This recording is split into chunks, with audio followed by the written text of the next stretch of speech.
The thing that I wanted to discuss with both of you is about self-image.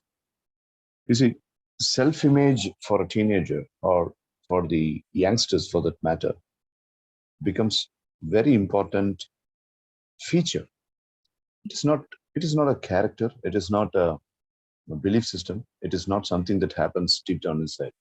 Self-image is a natural feature that occurs in an youngster. What do you mean by self-image? The way you see yourself within yourself. You see, if you and me are talking, there are two individuals, one, me, and you. But it is not true. There are a couple of other individuals as well, like Manikandan Sundaresan, person number one, Aditya Dinagaran, person number two, Thanvi, person number three. Now, three physical individuals. Now, let me introduce the other people amongst V3. Manikandan Sundaresan, original Manikandan. Aditya, original Aditya. Thanvi, original Thanvi. Now, the way Manikandan wants Aditya to see him as Manikandan Sundaresan, the way Manikandan wants Thanvi to see Manikandan Sundaresan. Now, two people are added here. So, Manikandan Sundaresan himself are three now. The way Aditya wants Thanvi to see Aditya, the way Aditya wants Manikandan to see Aditya, the way Thanvi wants Manikandan to see Thanvi, the way Thanvi wants Aditya to see Thanvi. So now 9 individuals here.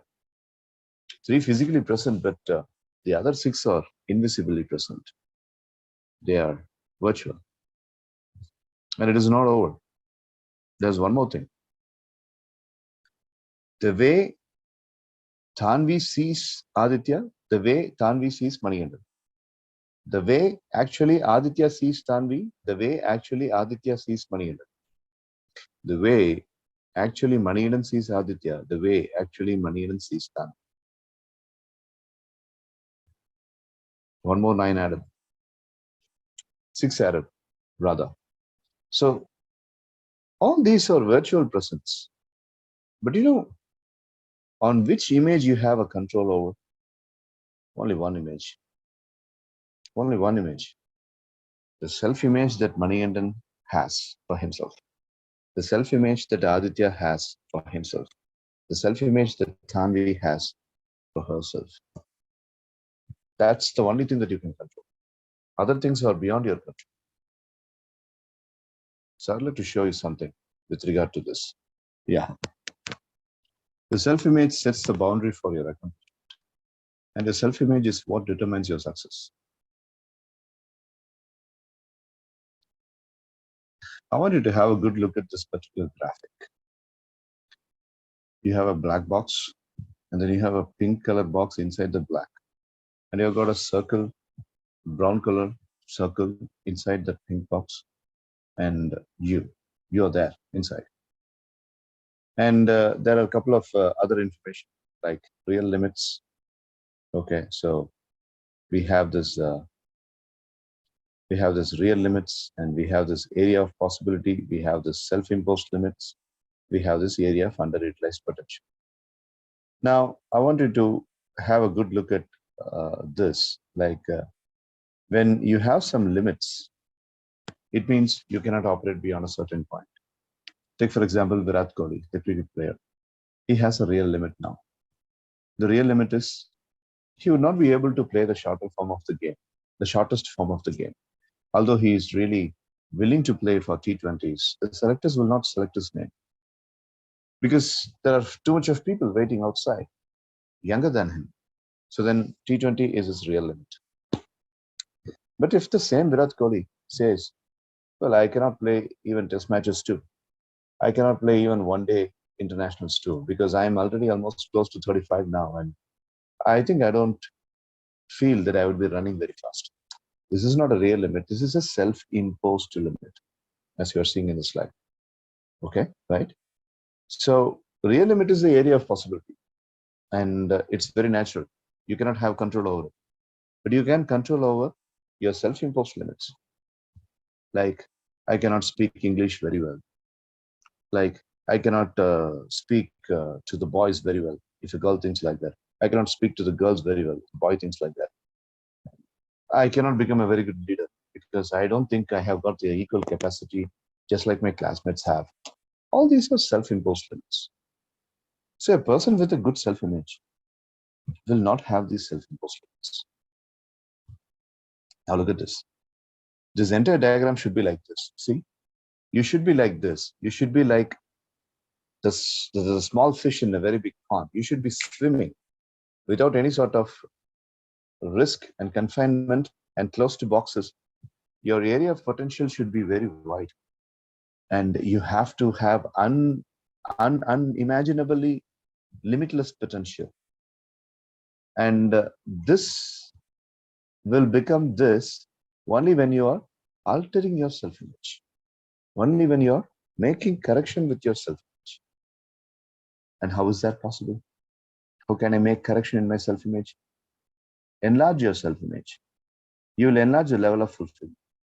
How to enlarge my self-image? Like, it's basically a kind of a thinking. Okay, so whoever you are, wherever you are, what kind of life you are living, what is your ethnicity, what is your race, what is your color, what is your language, which state you belong to, which country you belong to, all that doesn't matter. All that doesn't matter. The self-image that you hold within yourself. Like, take for example, Olympics. India has always been very weak in Olympics. And if you go and browse the history of Olympics, India has got very, very less number of gold medals.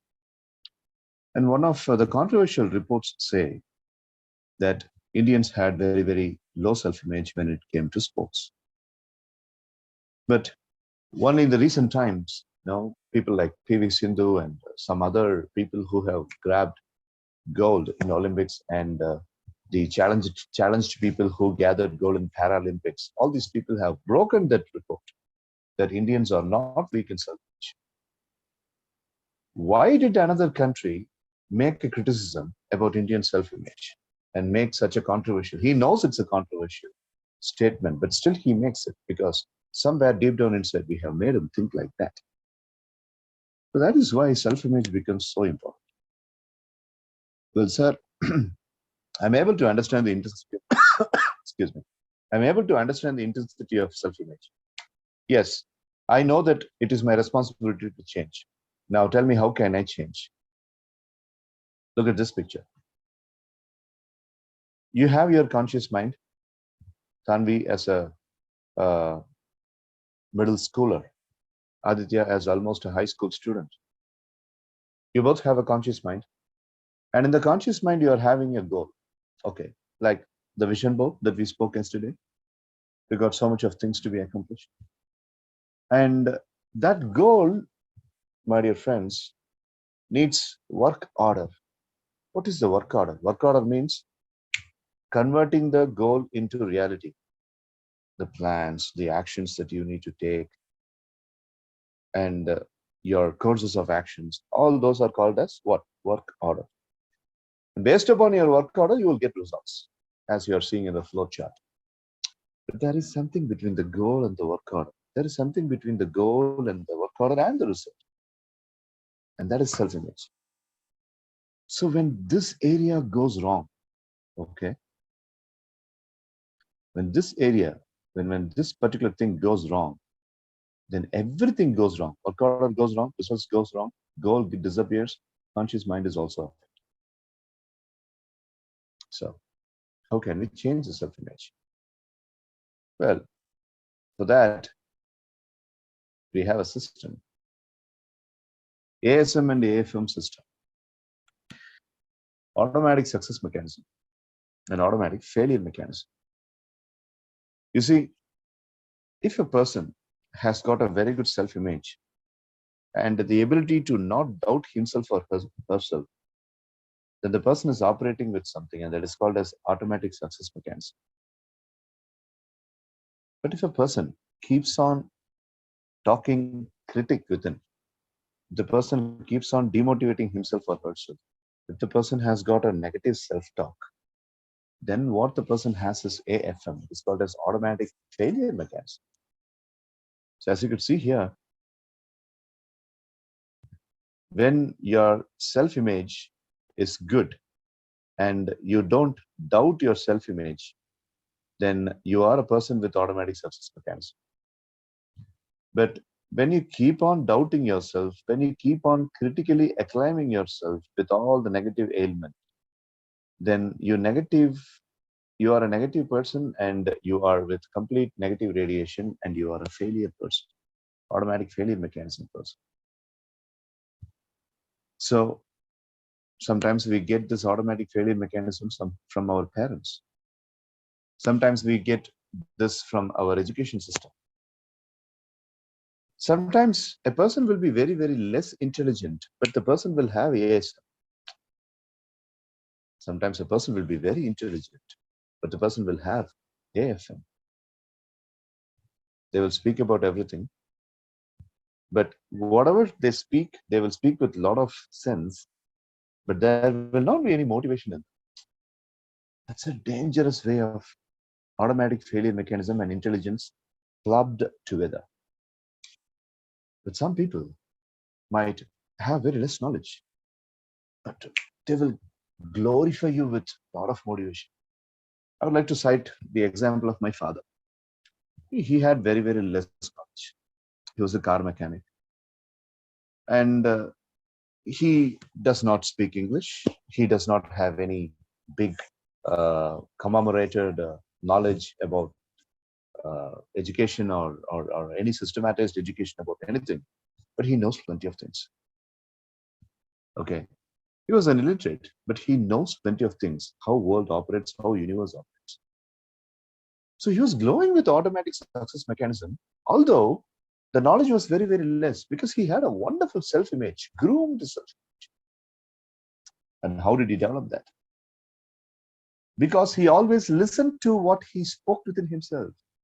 He was never focusing on critic within. So he always slashed down critic within. He never spoke bad about himself and his family members. He never spoke bad about his potential and his talents. He never spoke bad about the results. Okay, fine. I'll give my best. Things will automatically work. Let me put my best foot forward and things will automatically work out.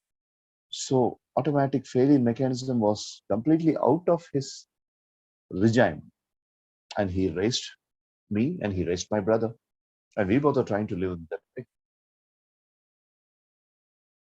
So it is a mind concept, my dear friends. So how can one really make this possible? And that's where I would like to bring the mechanism of how to build automatic success mechanism and eradicate automatic failure mechanism, which is where I would like to give you another exercise, and that's called as the theater in mind. The theater in mind.